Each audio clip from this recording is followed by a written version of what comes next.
জামাতে ইসলাম একমাত্র আল্লাহ ও রাসূল সাল্লাল্লাহু আলাইহি সাল্লামের কথা কয় বলি আমরা ইয়াল্লা জামাত ইসলামের পছন্দ করি।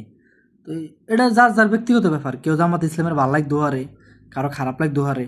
যাদের খারাপ লাগবে হেতে কইবে হেতাকে আকিদা বেজাল, হেতারা আইলে এমনি এমনি সব খুব ভালো লাগবে। এটা হেতার ব্যক্তিগত ব্যাপার। এটা হলে আমাকে মাথা ব্যথা নাই। সমালোচনা যারা করে তারা পিছন দিয়ে সমালোচনা করে, তারা সামনে আয় খাড়াইবার সাহস হয় না।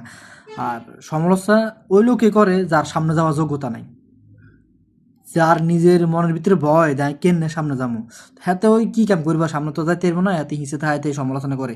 এবারে এ বড় মাপের আলেম হইতে পারে, বড় মাপের নেতা হইতে পারে, বড় মাপের কি বিশেষজ্ঞ যাই করতে না যে বড় মাপের হইতে পারে, কিন্তু হাতে কলজার ফাড়া নাই যে সামনে আই করবো, মানে সামনে আই মানে টাক্কা দিয়ে যাবো সামনে, কিন্তু এটা নেই। হাতে সর্বোচ্চ আছে কি পিছনে বলবো সমালোচনা করবো, যার মনে হয় যে যেমনি আর কেমনি সমালোচনা করো। এডিলো জামাত ইসলামের আমি মনে করি দলীয়ভাবে কোনো হেতাকে মাথা ব্যথা নেই। আর এসব সমালোচনার ব্যাপারে আমি কোনো সময় দেই নাই যে জামাত ইসলামের পক্ষে প্রতিবাদ জানাইছি।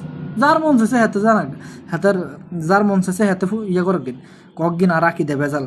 আর এই সমস্যা তারা আঁকিদে বেজাল করতে করতে মনে করেন যে আঁকিদে বেজাল লই তারা উড়ি দেখবো একেবারেই কবরত তলে গেলে আঁকিদা সই হয়ে যাবো, কি যে টাইমে ফেরেস্তারা গুতা দিব, প্রশ্ন 3-4টা করে ইলেলে গুতার হরে ঠিকমতো আঁকিদা সইয়ের কারণে মানে সই করতে করতে যেন ফেরেস্তা গুতা দিয়ে লেবে এনে করবো না, ঠিক আছে এন কামের কাম হয়েছে জায়গা।